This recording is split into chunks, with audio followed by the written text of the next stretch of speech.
I said, let's do a deal with the Rock and Roll. Book the Rock and Roll. Make a big deal out of you. Booked them for a pay-per-view. I'll send you up some tape that's off of our TV, and you can show them kicking a Heavenly Body's ass. Then, and I've still got it in my file cabinet somewhere. I said, now let's make this a shoot, which he was all in favor of, since the wrestling business, in his philosophy and mine, it was a perfect world, should be a shoot. Appear to be a shoot. Right. So I wrote it all out. I typed it all out. We can come down the front. We actually got there at 2 o'clock that day so we could hide. Went outside and came in off the sidewalk, knocked the barricades over. I mean, you know, people were like, they flipped. Yeah, we knew he'd go sooner or later. And we stormed on the set and said, I had all this shit concocted. Because people knew the names. You know, Jim Herd wasn't a household word. He'd been gone for a while. But I said, this company has screwed me for the last time. I'm sitting at home. I don't even work for you people anymore. I'm sitting at home last week, and I see the Heavenly Bodies getting the shit kicked out of them by the Rock and Roll Express again on your television. I hated Jim Herd, and you know, and Watts comes out. What's all this about? I hated Jim Herd with a passion, and I'm not too warm on you, and blah, blah, blah. And I made a bunch of strong comments knocking WCW. What am I going to do? Be an alien invader from another promotion that's mad at him and come out and say, boy, this is really a great place to work? Of course I'm going to knock them. So that's where I first crossed paths with Bischoff, who's probably a latent flaming homosexual with the cigars he likes to smoke and the Harleys he likes to drive, and in fact, he likes to hang around Kevin Nash. There, I got all that out. But anyway, fuck you, Bischoff. You're a fucking prick. I put a booger on his car in Atlanta one time. I'll tell you about that. So when I'm sitting at home watching this masterful performance that we all turned in of looking like this was an alien invasion, right? All of a sudden my mouth is moving and you can't hear what I'm saying. I hated Jim Herd. You don't hear that. I can't remember all the phrases, but it's like they edited it. But I cleared everything with Bill. I gave him everything written down. I didn't say anything I didn't, you know, tell him I was going to say.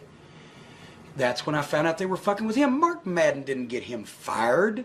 Maybe they want to say that. No, Madden, the big fat fucking lying sack of fucking human snake feces that he is, wants to say that because he's never done a goddamn thing in his life that he could be proud of, so he wants to think that he got somebody that's actually good at what they do fired. Bull fucking shit. They were fucking with Bill Watts.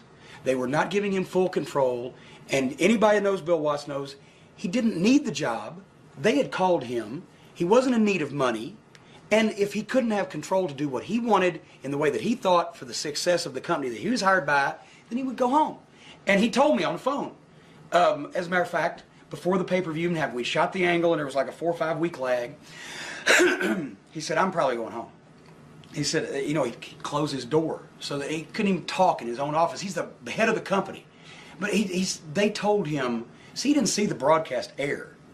They told him that there was a directional microphone. And I said, no, Bill, because Bill was, I don't think he's a TV editor. He's done everything in his life. But, you know, I did TV production in Knoxville because I had to, because I couldn't afford to have anybody do it for me. I said, no, it's a separate audio track, and they you know, potted it out.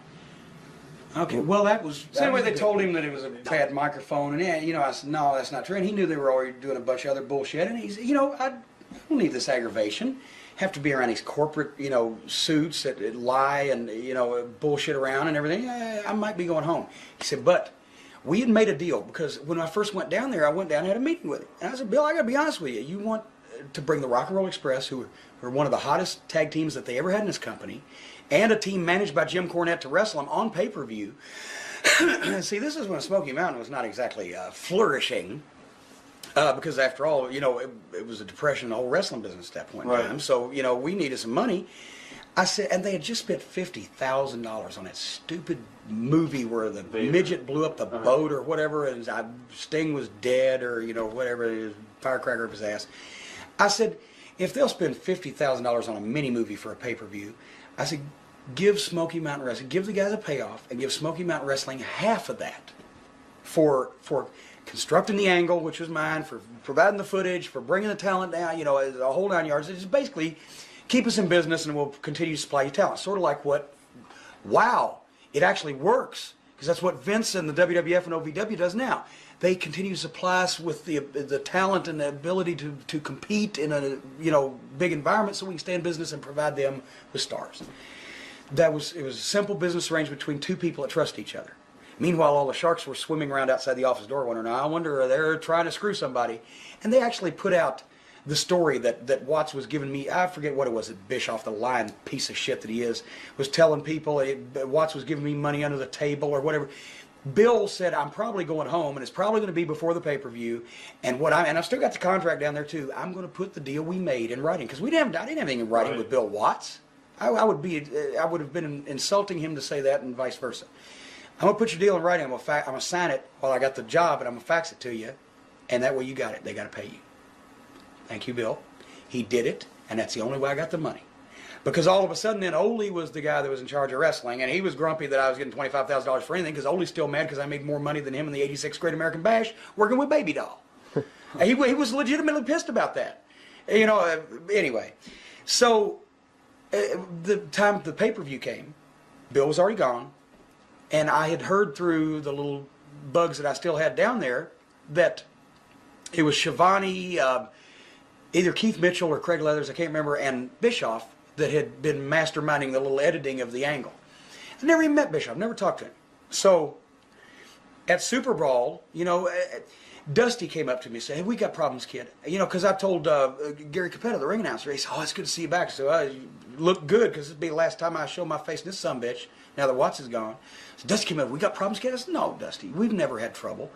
I said, but you, unfortunately, don't have the power now or the pull now to honor things that you might say, because they'll fuck you just like they'll fuck everybody else.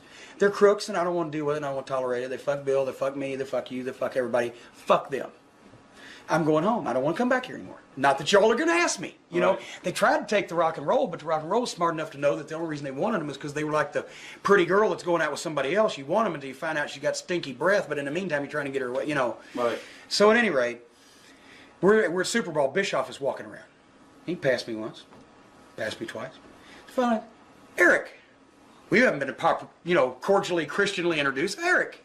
I said, yes. I said, somebody buried you to me. Would you like a rebuttal? He said, what do you mean? I said, somebody told me that you were the one that was responsible for editing the angle that we did when we first came in here to do this match tonight. Well, it was a group of, already the politicians, was a group of us that felt that the comments that you made were strong against the company. I said, well, let me tell you something. I said, here's the problem that I had, because I'd already approved everything that I said on that with the horse's head, so I didn't feel the need to communicate with the horse's ass. I said, secondly, why the hell would I not make strong comments? Because that's what we wanted. We wanted people to believe it was a shoot, so they would buy this pay-per-view, so they would see this match, so they would see what the hell was going to happen. That's called selling tickets. It doesn't matter whether you insult the company or not, because if the heel insults the company, it doesn't count anyway. We were being realistic. We were selling tickets. I didn't say anything that wasn't cleared with the boss. So don't worry about it, because I'm not going to be back, and it's not an issue. I just wanted to know who the stupid fucks were that fucked it up. Now I know. That was where I met Eric. Second time I've been in Eric Bischoff's presence. That's where I was smoking about a couple years later. Well, now Ole called me because his son Bryant, who's a very nice kid, they had him at the power plant or whatever they called it then, before they turned it into the McDonald's fast food of wrestling schools, trying to take everybody's money and billboard it across the coast. And they got a fucking guy like Dwayne Bruce, he's Dwayne Bruce, and he used to do jobs for Crockett on TV, maybe sometimes when he could get booked. And he can do great calisthenics. But come on, Jesus Christ, who are they teaching how to wrestle? Look at a bunch of steroid freaks they got. I'm sorry, just as part conspirator in a wrestling school now, I'm very, because, you can teach guys right or wrong. Anyway, Ole calls, well, they just fucked my son. They just let my son go. Can you give him some work? Can you come up and do some promos with him? Yep. Fucking right I can. I got Ole Anderson on my TV, and it's part of the territory that I went into. I mean, that's like having, God come and bring you pizza. So I said, let me cut, because he was still working for him. He was doing, I don't know, they had one of those jobs where they didn't want him to do anything, they didn't want him to be there, but they were having to pay him until they could figure out a way not to, or whatever. So I said, I'll come down to Atlanta this weekend, I'll bring my camera, because I take a vacation with a girlfriend or whatever anyway, and we'll shoot some promos. I said, I'll meet you somewhere, you want to do this? Come on to the power plant. Okay, because Ole, Ole's an abrasive son of a bitch, but Ole is one of the most goddamn talented tongue lashers that I've ever met. Ole can really blister your ass and make you feel like you're about that big. And he don't give a fuck. So come on to the power plant. Come on. Well, I got Jody Hamilton's there. You know, some of the guys I know are there. I go say hello. And I can't remember who it was. I don't know if it was Terry Taylor, but somebody that was there at the time said, as soon as I walked in, said hello to Jody, shook his hand, talking to Ole. You know, I got my camera with me. I was shooting. But we didn't even shoot inside there. We were shooting out in the parking lot in front of a tree. We could have been in Zimbabwe, right? But somebody said, you know, Bischoff hadn't been here in like 8 months. I bet you he's going to show up before the afternoon's over with. 35 minutes later, and it's a 25-minute drive from the office tower, here comes a Corvette, and up pops Eric Bischoff out of it. I said, well, wouldn't you know who won the fucking pony? And that's an old wrestling story. Have you ever heard that? No. I'll tell you that one too. But anyway, I'm shooting up. I'm standing here with the camera, and Ole and Brian are doing an interview, and Bischoff gets out of his car, and Ole's done, and he says, Ole, can you come in? I need to speak to you. Just a minute, Eric. I'm on my break. Because Ole got balls now. Ole will fuck with you. So Bischoff walked on in there, right? So then Ole did another promo, and he said, well, now they're going to fire me. Because he was waiting for it. He knew, you know, let's see if the fucking guy's got balls enough to fire me. Right. So he walks in there. So I'm looking at that Corvette.